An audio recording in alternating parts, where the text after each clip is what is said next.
Hello guys, my name is Vikram. Welcomes you to strive for progress. Topic आपको पता लग गया होगा। आज से हम स्टार्ट करने जा रहे हैं प्राचीन भारत का इतिहास और उसमें हमारा फर्स्ट टॉपिक है बौद्ध धर्म। चलिए स्टार्ट करते हैं। सबसे पहला क्वेश्चन तो इसमें क्या बनता है कि बौद्ध धर्म का संस्थापक कौन था। इसका आंसर सभी को पता होगा। बौद्ध धर्म का संस्थापक था महात्मा बुद्ध। महात्मा बुद्ध क्या थे? फाउंडर थे बौद्ध धर्म के। अब नेक्स्ट इसमें इंपॉर्टेंट क्वेश्चन ये बनता है, ध्यान से सुनिएगा, कि एशिया का ज्योतिपुंज किसे कहा जाता है। आपको आंसर पता लग गया होगा कि एशिया का ज्योतिपुंज कहा जाता है महात्मा बुद्ध को। एशिया का ज्योतिपुंज,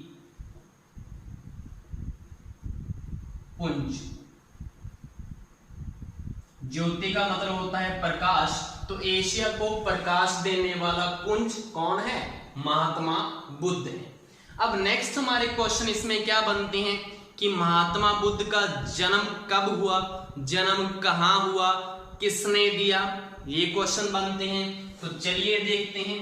सबसे पहले महात्मा बुद्ध का जन्म कब हुआ?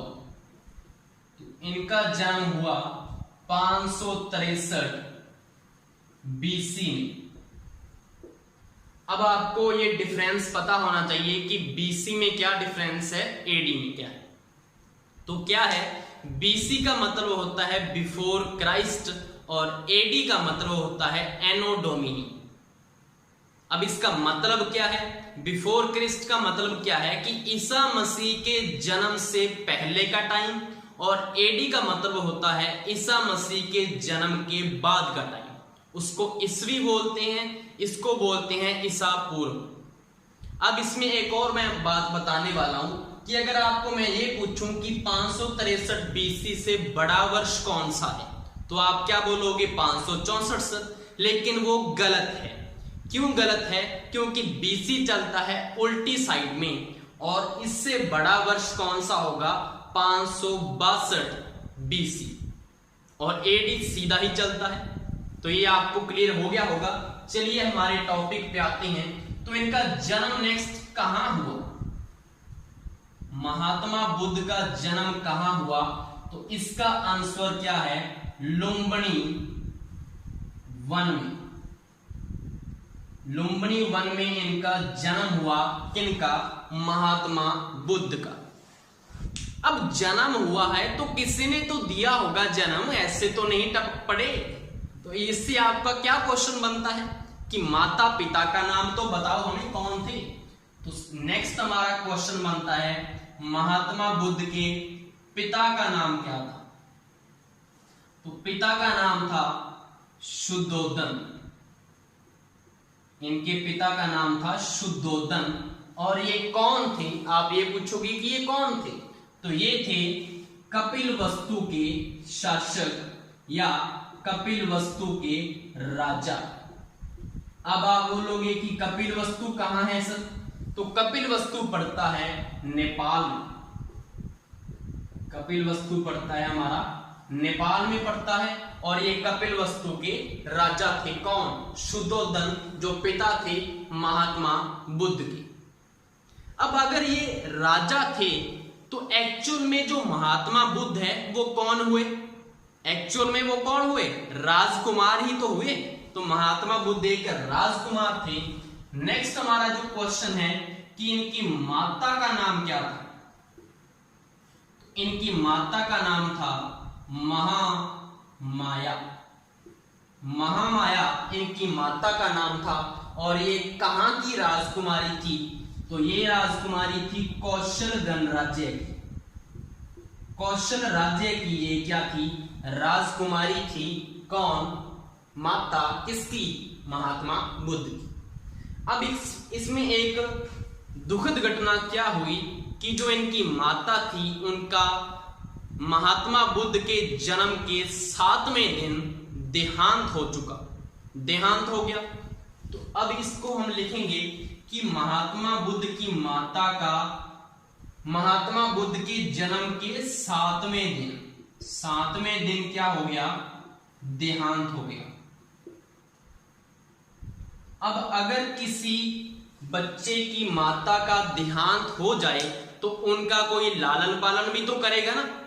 तो आपका नेक्स्ट क्वेश्चन क्या बनता है कि इनका पालन पोषण किसने किया? तो नेक्स्ट क्वेश्चन हमारा वही है, महात्मा बुद्ध का पालन पोषण। महात्मा बुद्ध का पालन पोषण किसने किया? इसका आंसर है महाप्रजापति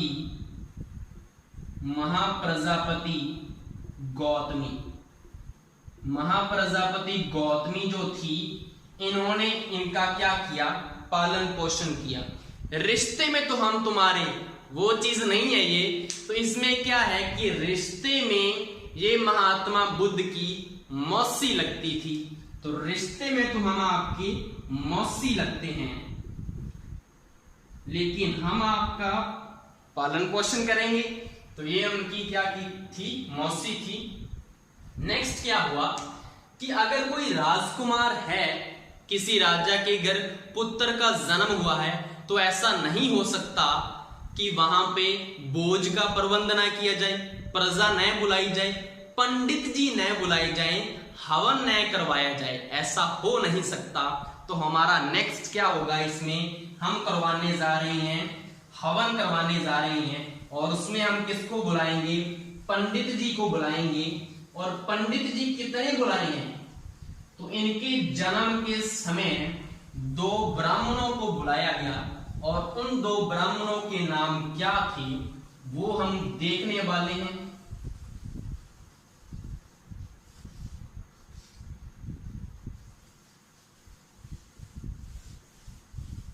स्मार्ट बोर्ड नहीं है तो थोड़ा टाइम लगेगा भाई।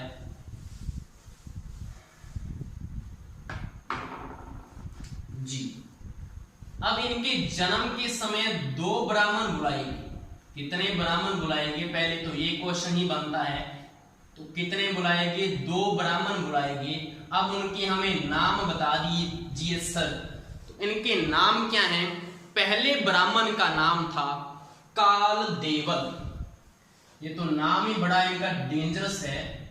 क्या नेम था इनका? काल देवल। पहले ब्राह्मण का नाम था, पहले पंडित जी का नाम था काल देवल। और दूसरे जो ब्राह्मण थे उनका नाम क्या था? उनका नाम था कौंडिन्य। ये उससे भी दांसु है। कौंडिन्य दूसरे ब्राह्मण का नाम था। अब अगर ऐसा नहीं हो सकता कि पंडित जी को बुलाया जाए और वो भविष्यवाणी ना करें, क्योंकि पंडित जी का काम ही क्या है? भविष्यवाणी करनी है।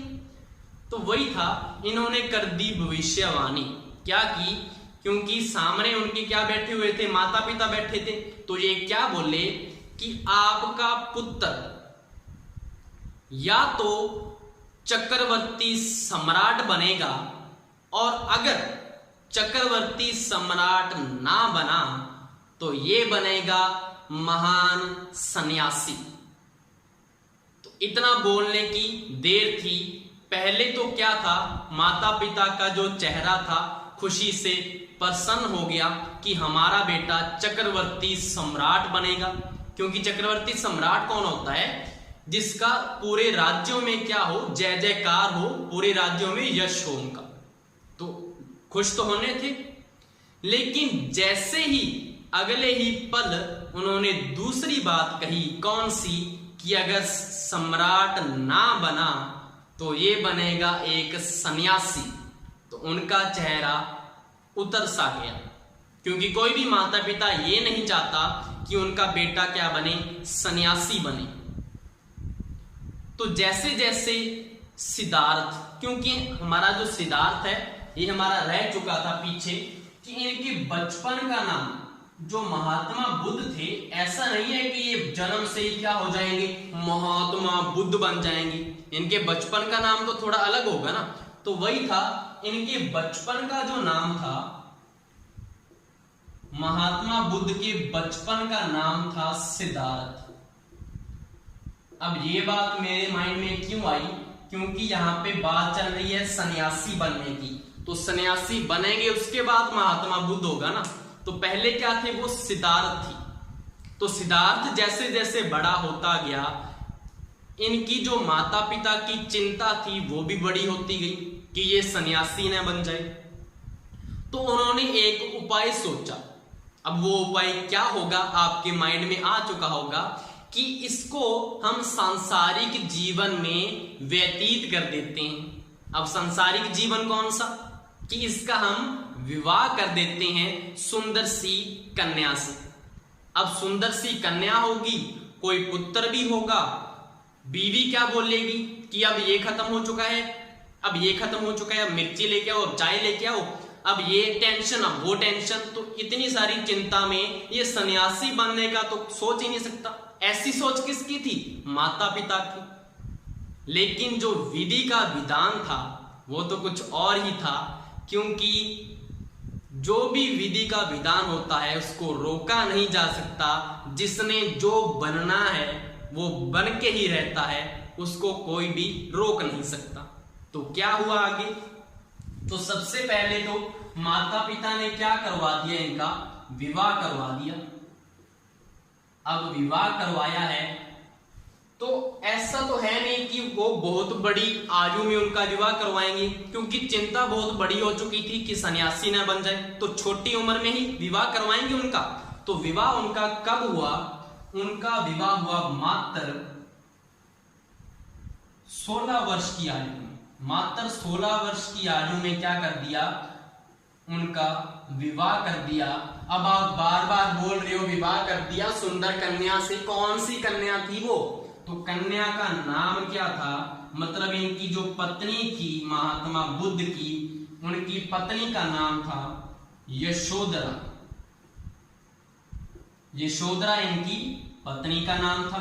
अब ये कहां से लेके आए थे इनके माता पिता, मतलब ये कौन से राज्य की थी, कौन से राज्य की ये राजकुमारी थी, तो ये थी कौलिय राज्य की।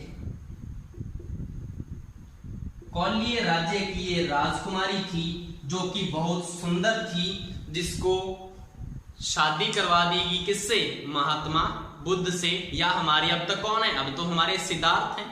सिद्धार्थ वो बिग बॉस वाला नहीं है कि बिग बॉस वाला सिद्धार्थ हैंडसम सा, ऐसा भी नहीं था, तो वो नहीं समझ रहे ना आप। ये हो गया, इनकी शादी हो गई है। अब अगर शादी हो चुकी है, कन्या सुंदर है, पत्नी सुंदर है, तो आगे क्या होगा, पुत्र की प्राप्ति भी तो होगी। तो पुत्र इनका क्या था, इनके पुत्र का नाम था राहुल। इनके पुत्र का नाम था राहुल। और जब राहुल का जन्म हुआ तो सिद्धार्थ ने एक बात कह दी कि आज मैं एक और बंधन में बंध गया, कि पहले ही मेरे पास तो इतने बंधन थे, एक और बंधन में मैं बंध चुका।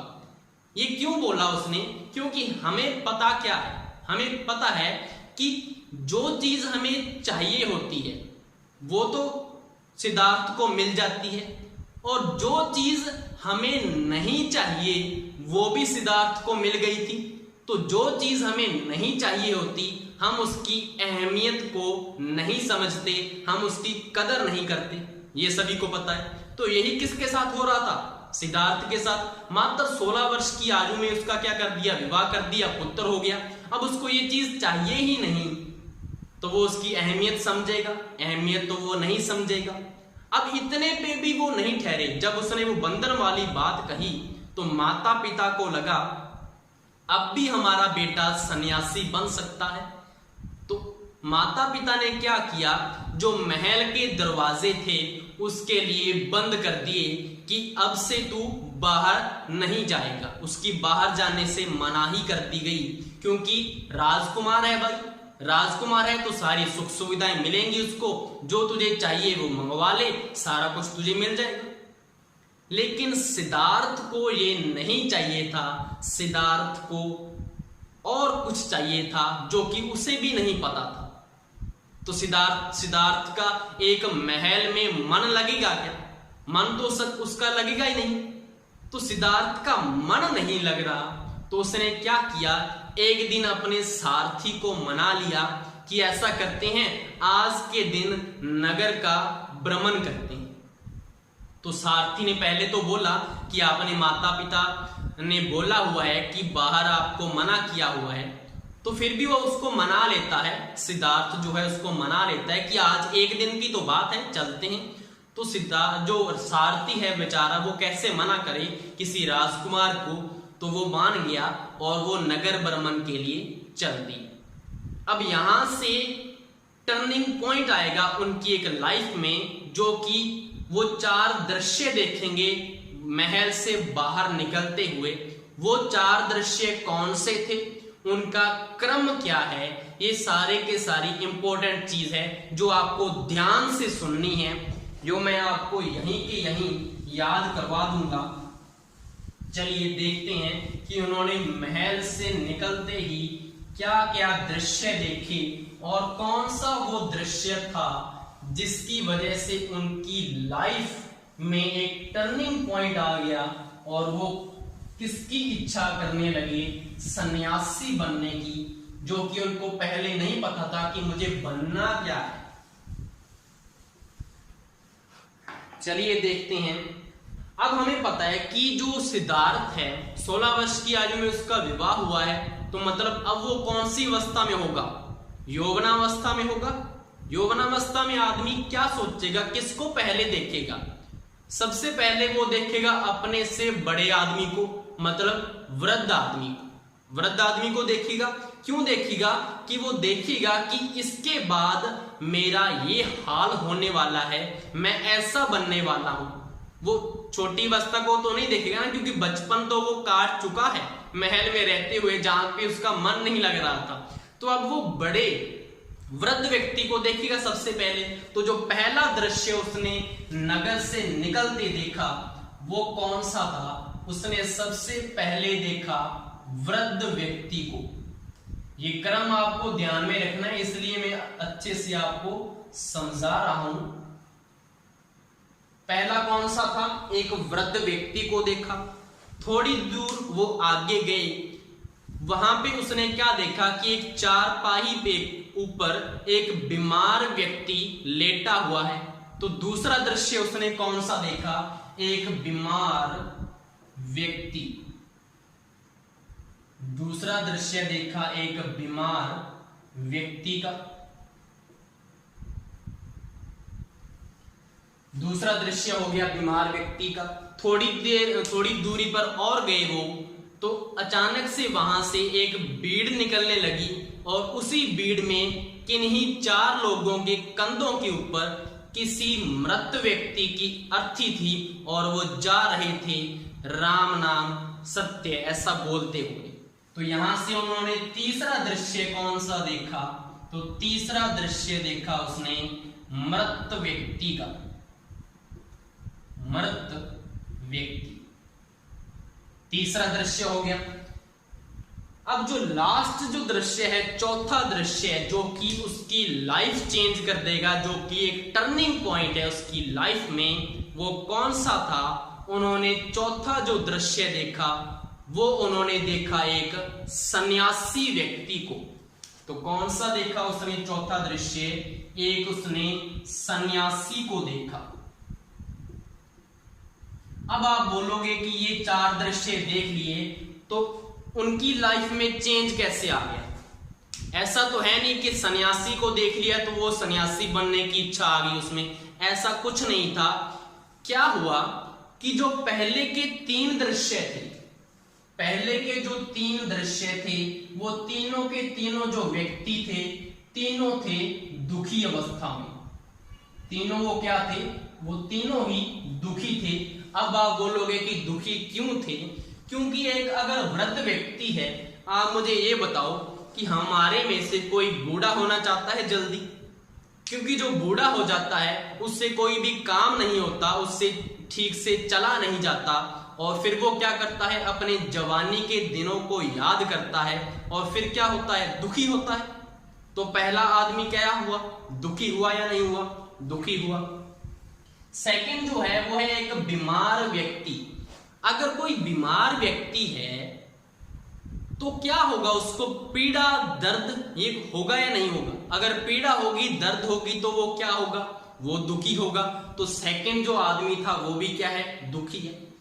तीसरा है जो मृत व्यक्ति। अगर कोई मर चुका है आदमी तो सारा का सारा आलम ही फिर तो दुखी होगा, क्योंकि उसके घर परिवार वाले, रिश्तेदार वाले, आस पड़ोस वाले सारे के सारे दुखी हो जाएंगे। तो तीसरा आदमी वो भी क्या था, वो भी दुखी था। लेकिन जो चौथा उसने दृश्य देखा, जो कि मोस्ट इंपोर्टेंट है, क्वेश्चन आपसे पूछा जाता है कि उसने चौथा दृश्य कौन सा देखा, तो वो कौन सा था? एक सन्यासी, और सन्यासी था प्रसन्न। सन्यासी जो था बड़ा ही खुश था, बड़ा ही प्रसन्न मुद्रा में था। क्योंकि जो सन्यासी होता है वो हमें पता है मस्त मौला होता है। वो कभी इधर चला जाता है, कभी उधर चला जाता है, क्योंकि घर परिवार तो उसका होता नहीं और ना उसे कोई परेशानी होती है, ना कोई चिंता होती है। मस्त मौला वो घूम रहा था इधर की उधर, जो कि सिद्धार्थ देख रहा था। तो सिद्धार्थ को ये देख के बड़ा अच्छा लगा कि ये जो सांसारिक जीवन में लिपटे हुए व्यक्ति थे, सारे के सारे दुखी थे, लेकिन जो गृह त्याग करके आया था, जो सन्यासी बना हुआ था, वो बड़ा ही प्रसन्न था, बड़ी स्माइल आ रही थी उसके फेस के ऊपर। तो इसी को देखकर जो सिद्धार्थ था उसको लगा कि मुझे भी क्या बनना है, मुझे भी सन्यासी बनना है। अब यहां से एक क्वेश्चन और बनता है कि सिद्धार्थ को पहली बार वैराग्य कब उत्पन्न हुआ? वैराग्य का मतलब क्या होता है? सन्यासी बनने की इच्छा कब जागृत हुई? तो इसका आंसर यही है चौथे दृश्य में। तो यहां से मैं इसको लिख सकता हूं कि वैराग्य बनने की इच्छा जागृत। किसमें? चौथे दृश्य में। अब ये चार के चार दृश्य देख लिए हैं उसने। सुबह से निकला था, शाम हो चुकी है, रात होने वाली है। घर पे कौन वेट कर रही है? उसकी पत्नी यशोधरा। अब यशोधरा सोच रही है कि सुबह से गया है, रात होने वाली है, पहली बार गया है, पता नहीं कहां चला गया। तो जैसे ही सिद्धार्थ ने महल में एंट्री की, प्रवेश किया, तो जो यशोधरा थी उसने अपने सवालों की बौछार कर दी। किसके ऊपर? सिद्धार्थ के ऊपर। कि कहां गए थे, इतना टाइम लगा दिया, किधर किधर घूम रहे हो, बिना बताए चले गए, ऐसा कैसे हो सकता है? तो ये कुछ वो पूछने लगी, लेकिन सिद्धार्थ ने उसके किसी भी सवाल का जवाब नहीं दिया और चुपचाप वहां से निकलकर अपने जो शानपट होता है वहां पे विश्राम करने लगी। तो थोड़ी देर में जो यशोधरा का गुस्सा था वो भी शांत हो चुका था, क्योंकि पहली बार गया था। वो बोली चलो आज ही तो गया है, रोज तो नहीं जाता ना, चलो छोड़ो इसको। तो उसकी चिंता तो खत्म होगी। लेकिन जो सिद्धार्थ था उसके मन में, उसके दिमाग में यही चल रहा था कि इस सांसारिक जीवन से कैसे छुटकारा पाया जाए, कि मैं उस सन्यासी की तरह कैसे खुश रह सकूं अपनी जिंदगी में। तो उसकी चिंता यही चल रही थी। तो 2-3 दिन में उसका मन बन गया कि मैंने यहां से निकलना है, बाहर की दुनिया देखनी है और मैंने गृह त्याग करना है। तो उसने किसी को भी कुछ न बताया और उसी सारथी को फिर बुलाया और उसे बोला कि आज तेरा काम सिर्फ इतना है कि मुझे यहां से बिठाकर महल से बाहर का रास्ता दिखा दे, फिर तू वापस आ जाना और उसके बाद मैं तुझे कभी भी परेशान नहीं करूंगा। तो बेचारा मान गया। अब इतना बेचारा है, बोला है, तो सारथी का नाम तो बता दीजिए सर। तो सारथी का नाम देख लो क्या था, क्योंकि क्वेश्चन आ जाता है कि महात्मा बुद्ध या सिद्धार्थ के सारथी का नाम क्या था। तो सारथी का नाम था छंदक। सारथी का नाम था छंदक, या किसी पुस्तकों में आपको मिल जाता है चन्न। चन्न भी मिल जाता है, वैसे छंदक राइट है इसका। अब आप बोलोगे कि सर जो प्रताप हैं उनके घोड़े का नाम ये था, मानसिंह के घोड़े का नाम ये था। क्या इनके घोड़े का नहीं पूछा जाएगा? जरूर पूछा जा सकता है। तो इनके घोड़े का नाम क्या था? महात्मा बुद्ध के घोड़े का नाम, क्योंकि सारथी जो होता है वो रथ चलाने वाला होता है, रथ में क्या होता है? घोड़ा ही तो होता है ना आगे। तो घोड़े का नाम क्या था? तो घोड़े का नाम था कंथक। कंथक इनके घोड़े का नाम था। तो ये हुआ, उन्होंने क्या किया? सारथी के साथ महल से बाहर चले गए और घर को त्याग दिया। अब ग्रह त्याग किया है, तो ग्रह त्याग की घटना किसको बौद्ध ग्रंथों में क्या कहा जाता है? और सेकंड क्वेश्चन क्या बनता है कि ग्रह त्याग उन्होंने किस आयु में किया, कितनी उनकी आयु थी, ये क्वेश्चन बनता है। और क्या बनता है कि ग्रह त्याग के बाद सबसे पहले उन्होंने बाहर निकलकर क्या किया, कहां पे वो गए, ये सारे के सारे हमारे क्या बनते हैं? इसके आगे क्वेश्चन बनते हैं। तो ग्रह त्याग हमारा टॉपिक क्या बन जाता है यहां पे? ग्रह त्याग। तो ग्रह त्याग उन्होंने किस आयु में किया? उनकी आयु थी 29 वर्ष। 29 वर्ष की आयु में उन्होंने घर को छोड़ दिया। अब ग्रह त्याग की जो घटना है, इसको बौद्ध ग्रंथों में क्या कहा जाता है? इसको कहा जाता है महाविनिष्क्रमण। महाविनिष्क्रमण कहा जाता है किसको? ग्रह त्याग की घटना को किसमें? बौद्ध ग्रंथों में महाविनिष्क्रमण कहा जाता है। अब वो महल से निकल चुका है, तो सबसे पहले उसने कौन सा काम करवाया, ये क्वेश्चन पूछा जाता है। तो क्या हुआ? उसने किसको देखा था चौथे दृश्य में? तो आप बोलोगे जी सन्यासी को। तो सन्यासी का हुलिया कैसा होता है? उसके सिर के ऊपर बाल नहीं होते और उसकी जो वेशभूषा है, वस्त्र हैं उसके, वो भी अलग होते हैं। तो वही करना था उसने सबसे पहले उसने करवाया मुंडन। तो घर से निकलते ही उसने सबसे पहले क्या करवाया? उसने करवाया मुंडन। अब इसमें मुंडन इतना इंपॉर्टेंट नहीं है, लेकिन क्वेश्चन ये आता है कि सिद्धार्थ ने मुंडन कहां करवाया? तो मुंडन उन्होंने कहां करवाया? मुंडन करवाया इन्होंने अनोमा नदी के किनारे। कहां पे करवाया? अनोमा नदी के किनारे इन्होंने मुंडन करवाया। और यहीं के ऊपर उन्होंने क्या किया? साधु वाले वस्त्रों को धारण किया।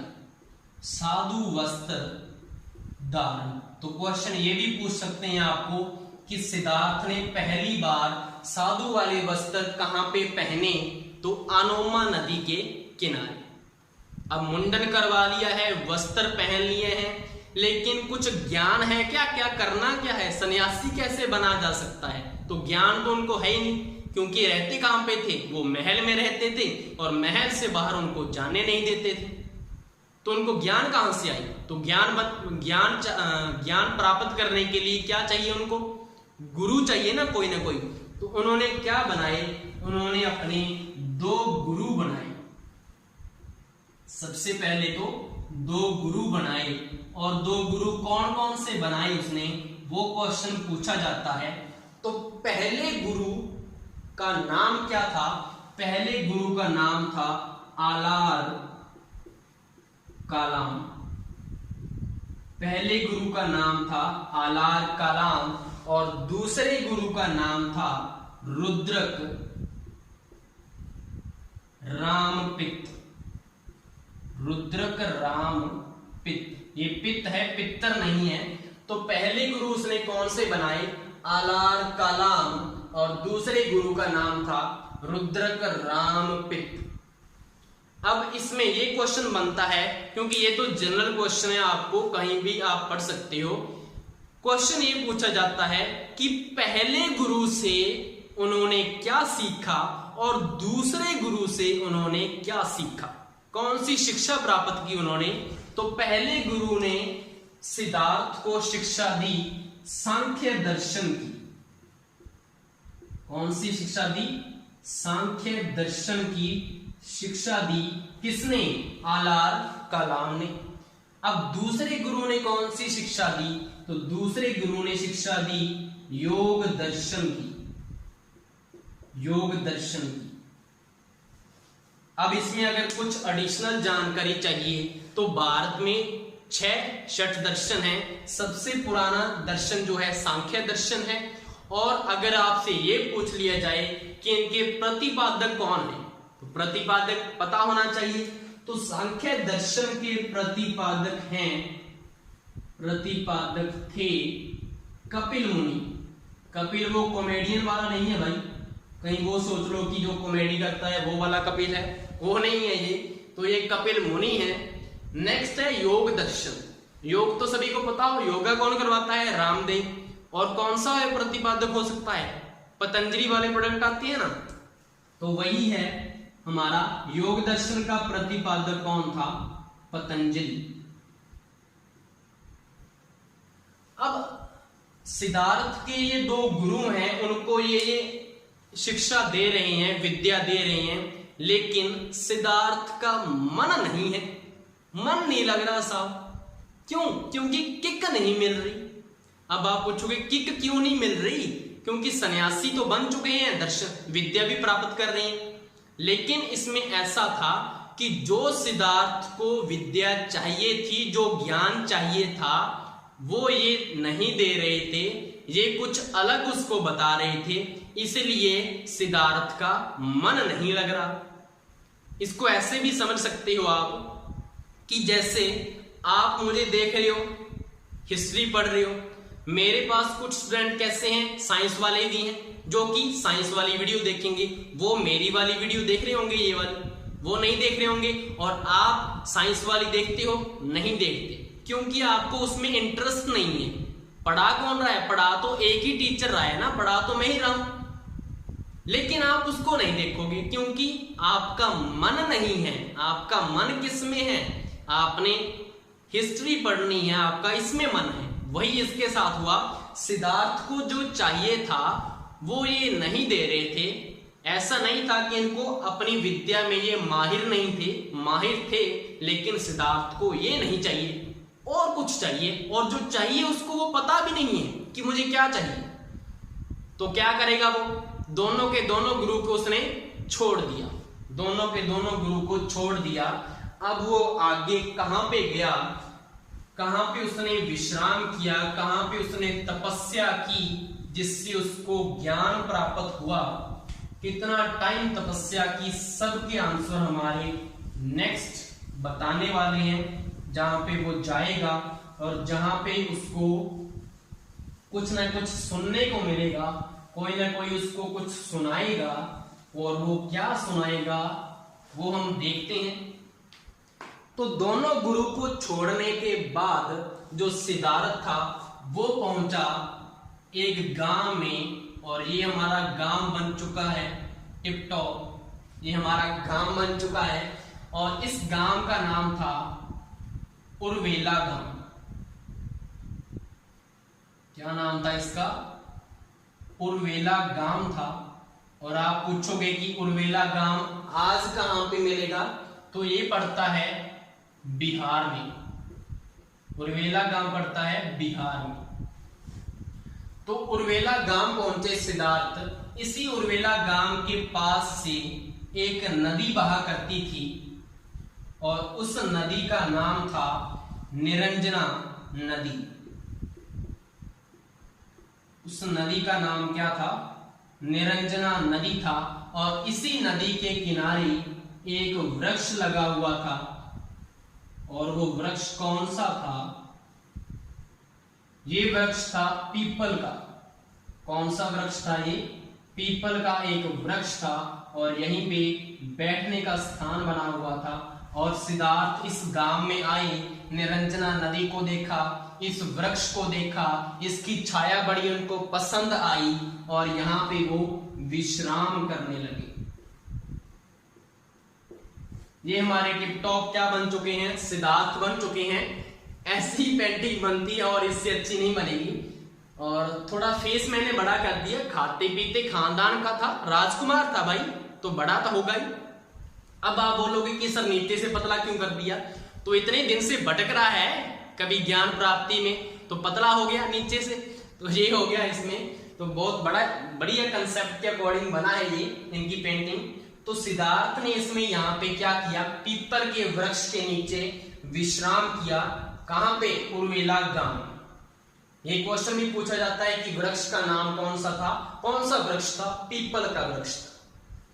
अब इसमें क्या था, जो उर्वेला गांव था उसमें यहां से एक छोटी पगडंडी निकला करती थी, यहां से एक पगडंडी जाती थी जो कि कहां तक जाती थी, इस नदी के इस किनारे तक। यहां इतनी लंबी एक पगडंडी थी, पगडंडी छोटा रास्ता था, और ये किस लिए था, यहां से महिलाएं जाती थी और यहां से पानी भर के लेके आती थी, पीने के लिए पानी। क्योंकि प्राचीन समय में हमारे जैसा सिस्टम नहीं था कि वाटर वर्क से पानी आया, मोटर लगाई और टंकी में चढ़ा लिया और उसके बाद उसको यूज कर लो। ऐसा कुछ तो था नहीं, क्योंकि प्राचीन समय में कुएं हुआ करते थे या नदी होती थी, तो नदी से भरकर लाया करते थे। कौन, महिलाएं लाया करती थी मटकों में। तो मटके लेती थी और ऐसे मटक मटक कर चलती थी और वहां से पानी भरकर लेके आती थी। अब वैसा ही हुआ कि वो बैठा हुआ है और यहां से सारी की सारी महिलाएं ग्रुप में जाती थी, क्योंकि दूरी बहुत ही बड़ा रास्ता था, सुनसान रास्ता था। तो सारी महिलाएं, क्योंकि पानी तो सभी को चाहिए, तो सभी ग्रुप में चलती थी। तो यहां से सभी ऐसे ग्रुप में चल रही हैं, और जब वो यहाँ पे पहुंची तो उनकी नजर किसके ऊपर गई, उस आदमी के ऊपर। क्योंकि जो किसी को जानता नहीं होता तो वो तो उसको आदमी बोलेगा, अजनबी है उसके लिए।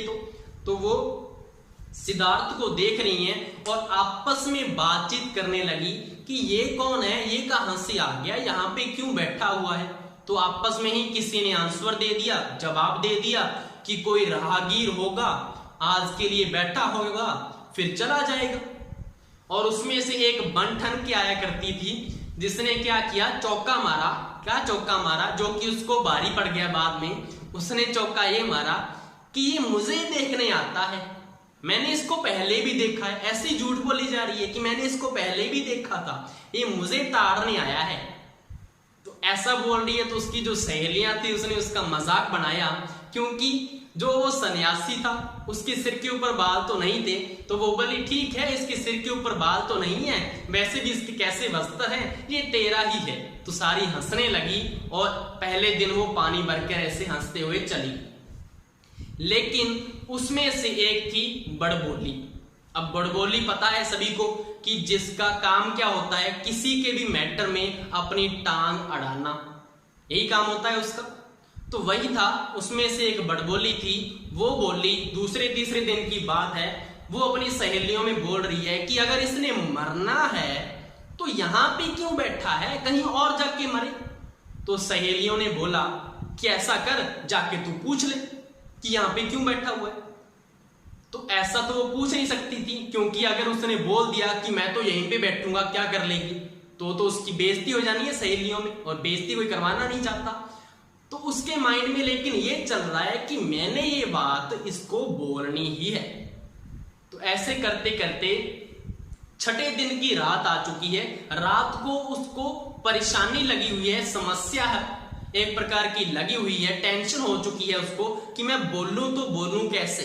उसको नींद नहीं आ रही साहब, और उसने एक उपाय, एक युक्ति बनाई। युक्ति क्या बनाई उसने ये सोचा कि अगर मैं क्या करूं, अगर मैं यहां से ऊंची आवाज में बोलते हुए चलूं अपनी सहेलियों से, तो मैं यहां पे आकर जब यहां पे आ गई तो मैंने जो बात कहनी है वो मैं किसको कह दूं, सिद्धार्थ को कह दूं, उस आदमी को कह दूं। इसका फायदा क्या होगा कि यहां से अगर वो ऊंची आवाज में चलती हुई आ रही है, बोलती हुई आ रही है, तो सहेलियों को एक तो ये नहीं लगेगा कि ये उसको सुनाने के लिए बोल रही है, और दूसरा अगर वो यहाँ पे आके कुछ बोल भी देगी तो ये आदमी उसको कुछ बोल नहीं सकता, क्योंकि उसने उसका नाम तो लिया नहीं होगा। तो दो फायदे थे इसके, ये उसने उपाय सोचा और यही हुआ। सातवें दिन, जब वो सातवें दिन यहां से चली तो जो बड़बोली थी वो पूरी ऊंची आवाज में अपनी सहेलियों से बात करती हुई आ रही है। और जब वो यहाँ पे पहुंची, जब उसको लगा कि अब मेरी आवाज इसके कानों तक आसानी से पहुंच जाएगी, तो उसने एक बात कही जो कि बड़ी ही अच्छी बात कही, लेकिन जो बड़बोली थी, लेकिन बात अच्छी थी। बात क्या थी? उसने क्या बोला? उसने ये बोला कि इस धागे को इतना भी मत खींचो कि ये टूट जाए, और अगर एक बार धागा टूट गया तो उसके बाद यह किसी काम का नहीं। अब इसका अर्थ क्या था? इसका अर्थ ये था कि वो उसको ये बताना चाहती थी कि अपने शरीर को तू इतना भी कष्ट मत दे कि तू मर जाए, क्योंकि 7 दिन हो गए हैं भूखा प्यासा यहाँ पे बैठा हुआ है, कि इतना भी कष्ट मत दे कि तू भूख प्यास से मर जाए, और अगर एक बार तू मर गया उसके बाद जो भी तू करना चाहता है अच्छा या बुरा वो तू नहीं कर पाएगा। इसका मतलब ये था। बात बहुत ही अच्छी थी उसने कही जो। इसी बात को सुनकर सिद्धार्थ को हो चुकी है ज्ञान की प्राप्ति, और उन्होंने यहां से उठकर एक सिद्धांत दिया जिसका नाम क्या था? उस सिद्धांत का नाम था मध्यम प्रतिपदा। मध्यम प्रतिपदा उसने एक सिद्धांत दिया जिसका मतलब क्या था? मध्यम क्या होता है? बीच। तो इसका मतलब ये था कि अपने शरीर को इतना भी सुखी मत रखो, इतना भी आराम से मत रखो कि ये आलसी बन जाए, ये किसी काम का ना रहे, और इतना भी शरीर को कष्ट मत पहुंचाओ कि आप मृत्यु के समीप पहुंच जाओ। तो आप क्या करो? आप बीच का रास्ता चुनो, आप चूज करो कि आप ना तो इतने आराम से रहो ना कष्ट में रहो, और बीच में चलोगे तो आपका जो जीवन है वो सार्थक हो जाएगा। इसका मतलब ये था, और उन्होंने ये सिद्धांत दिया यहां से उठकर। तो पनिहारिन की जो बात थी मुझे बहुत पसंद आई, आपको आई या नहीं आई वो मुझे नहीं पता, बहुत ही अच्छी बात थी। अब इसके बाद क्या हुआ? जब उनको ज्ञान प्राप्ति हो चुकी है, अगर हमें ये पता है कि अगर कोई संत है कहीं पे उसने कोई तपस्या की या कुछ भी वहां पे जाके वो बैठा है, तो उसके बाद वो फेमस हो जाती है ना जगह। तो वही हुआ कि यहाँ पे महात्मा बुद्ध ने यहाँ पे विश्राम किया था, उसके बाद इसका नाम क्या पड़ गया? पीपल के वृक्ष का इसका नाम पड़ गया बोधि वृक्ष, क्योंकि महात्मा बुद्ध थे, बौद्ध धर्म था, तो बोधि वृक्ष इसका नाम पड़ गया किसका? पीपल का। और इस गांव का नाम भी क्या पड़ गया? इस गांव का नाम पड़ गया बोध गया। बोध गया इस गांव का नाम पड़ गया ज्ञान प्राप्ति के बाद। अब एक क्वेश्चन ये पूछा जाता है कि इस पीपल के वृक्ष को, इस बोधि वृक्ष को किसने कटवाया? अब आप पूछोगे कि कटवा भी दिया किसी ने या कटवा भी दिया, तो किसने कटवाया? वो इसको कटवाया शशांक ने।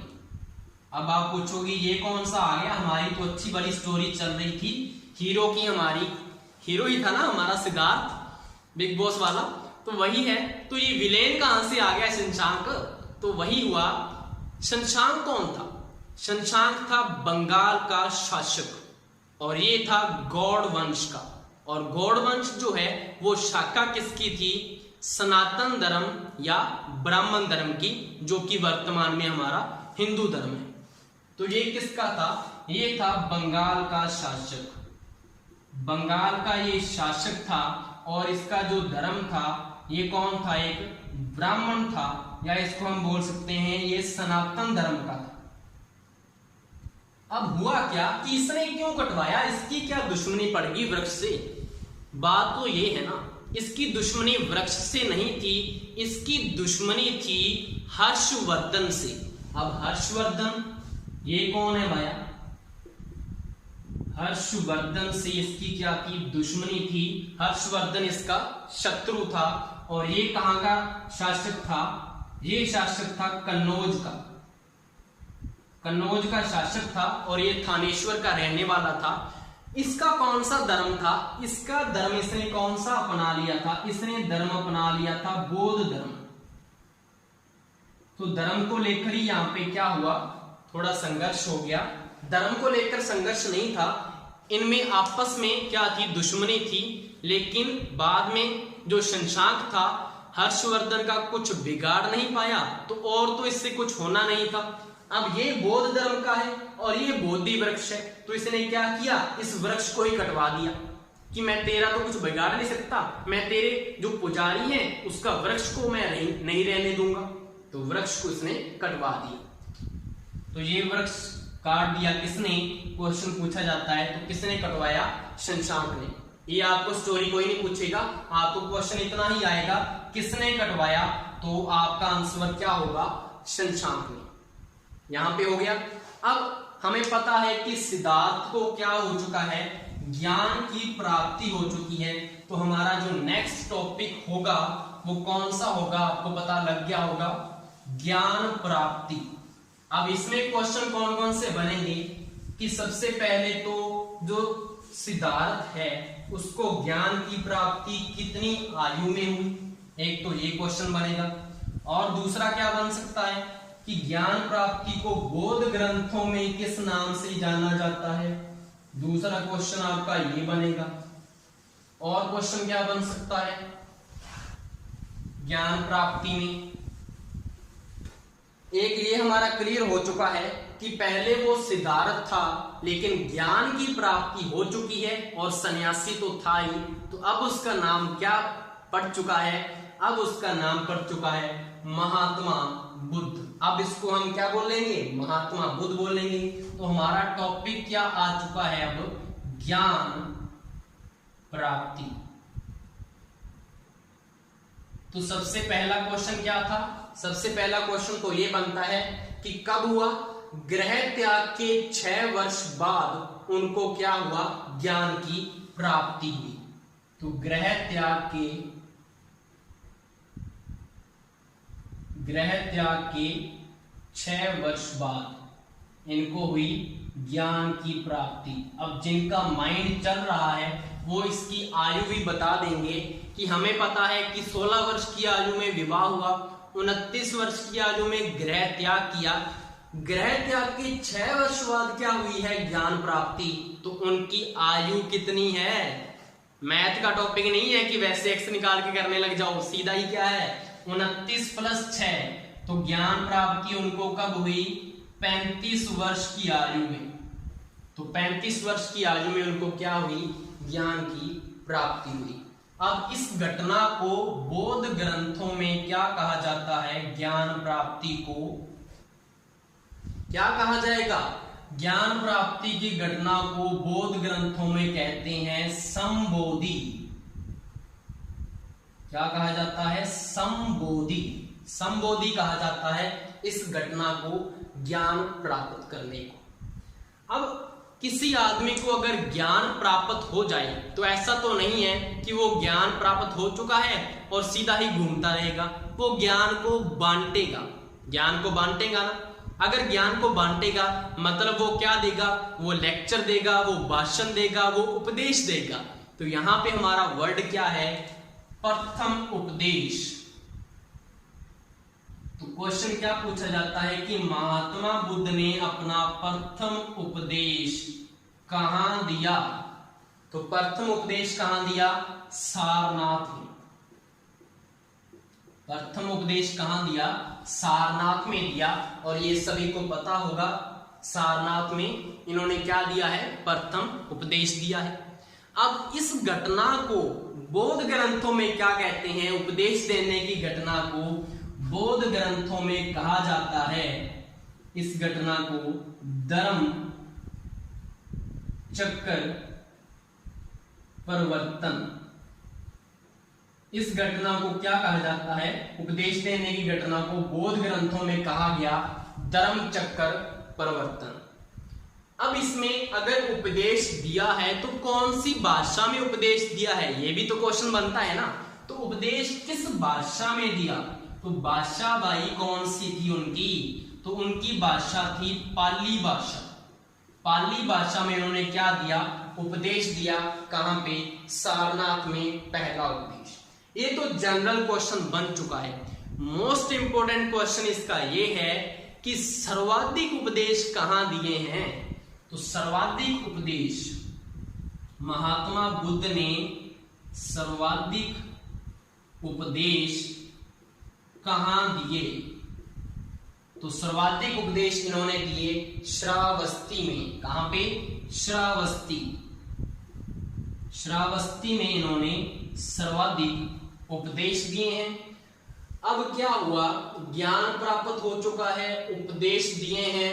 अब ऐसा करते हैं, हम इनकी मृत्यु करवा देते हैं, क्योंकि हमें पता है कि अगर कोई भी आदमी मर जाता है ना, तो मरने के बाद उसकी अच्छाइयां बड़ी बताई जाती हैं, कमियां तो उसके मरने से पहले बताते हैं लोग, और मरने के बाद सारी की सारी अच्छाइयां बताते हैं। तो अगर हमने इसकी अच्छाइयां बतानी है तो इनकी मृत्यु करवा दी जाए। चलिए इनकी मृत्यु करवा देते हैं। तो इनकी मृत्यु कब हुई? इनकी मृत्यु हुई 483 BC में, बिफोर क्राइस्ट। अब यहां पे आ गया ना, आपका क्लियर हो चुका होगा कि 563 में क्या हुआ था? जन्म, और मृत्यु कब हुई है? 483। तो 483 क्या हुआ? बड़ा हुआ 563 से। तो ये आपको पता लग गया होगा। तो 483 ईसा पूर्व में इनकी क्या हुई है? मृत्यु हुई है। आप पूछोगे मृत्यु कहां हुई? तो मृत्यु इनकी हुई कुशीनगर में। मृत्यु कहां पे हुई? कुशीनगर में इनकी मृत्यु हुई। और मृत्यु किस दिन हुई? तो मृत्यु किस दिन हुई? तो इनकी मृत्यु हुई वैशाख पूर्णिमा को। वैशाख पूर्णिमा। अब इसमें एक इंपॉर्टेंट क्वेश्चन ये बनता है, जो कि वैशाख पूर्णिमा से रिलेटेड है। सबसे मोस्ट इंपॉर्टेंट इनका क्या है कि इनका जो जन्म है, इनका जन्म बोल दो, इनकी मृत्यु बोल दो, और जो इनको ज्ञान की प्राप्ति हुई थी एक ही दिन में हुई है। और वो कौन सा दिन है?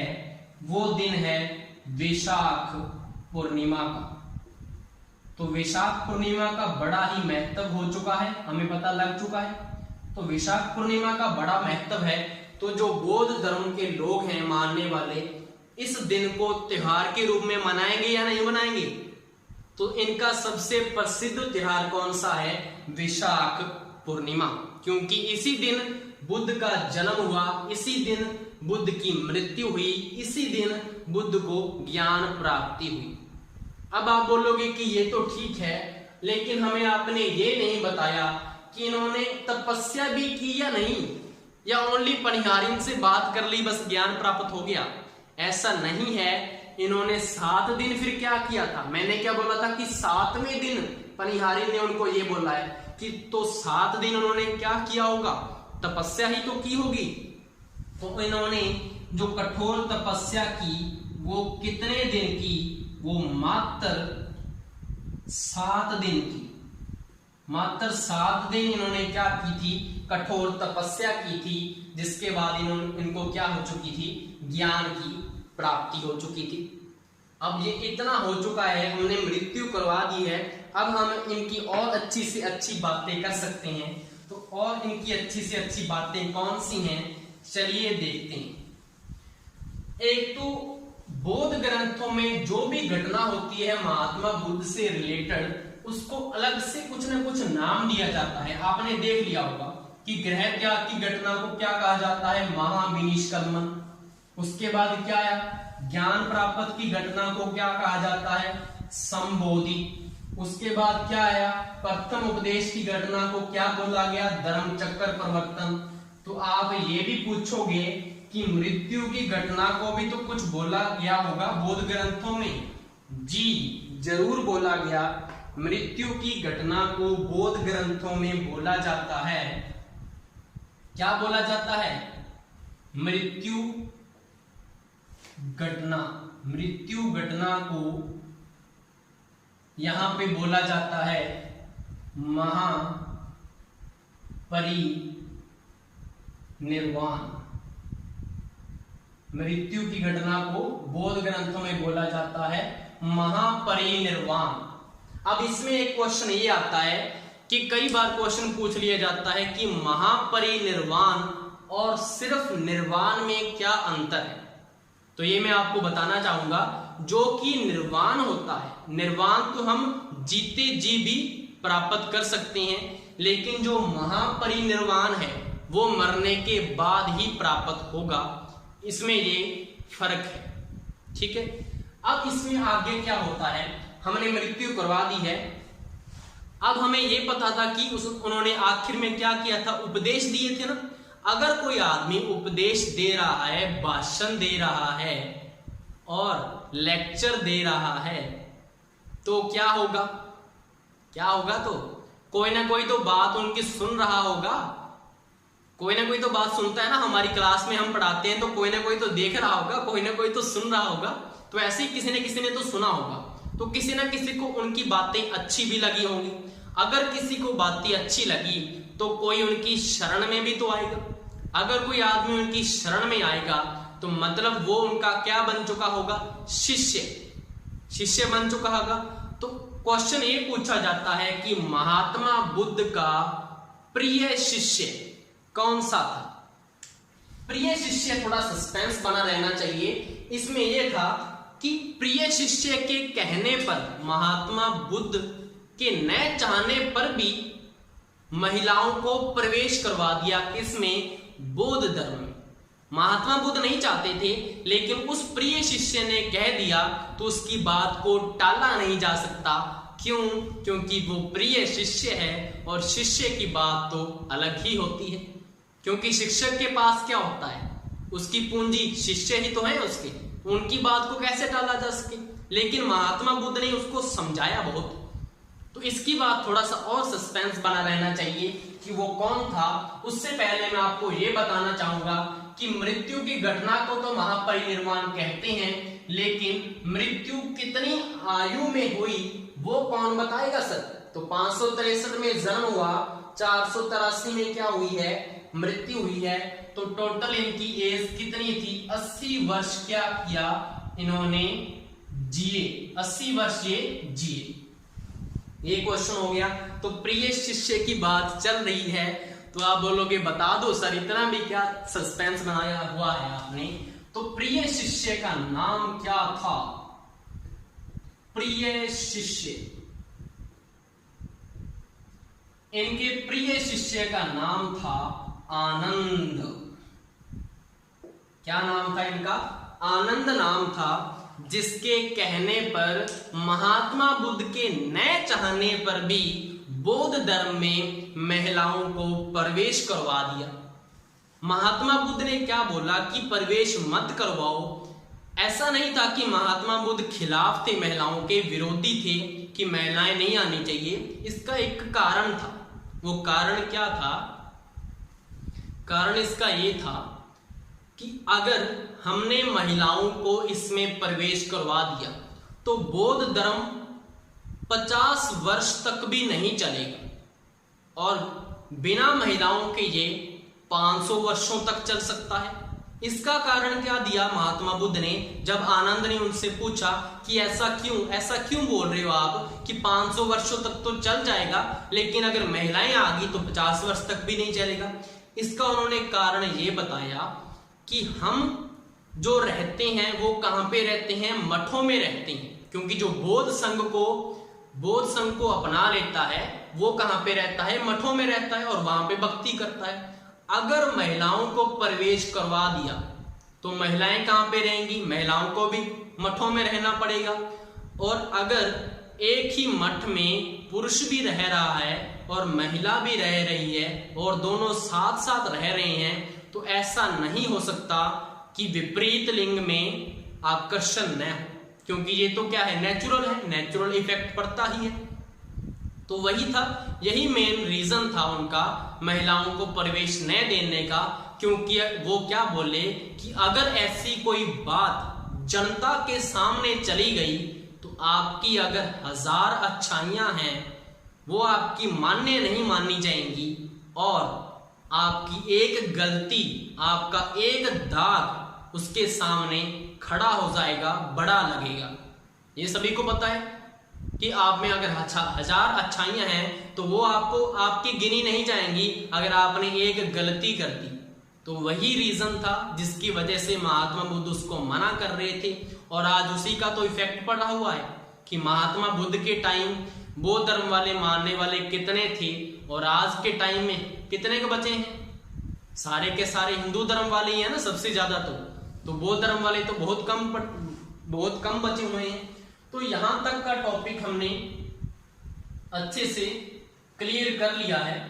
इससे आगे जो भी बचा है वो हम अपनी नेक्स्ट वीडियो में लेके आएंगे।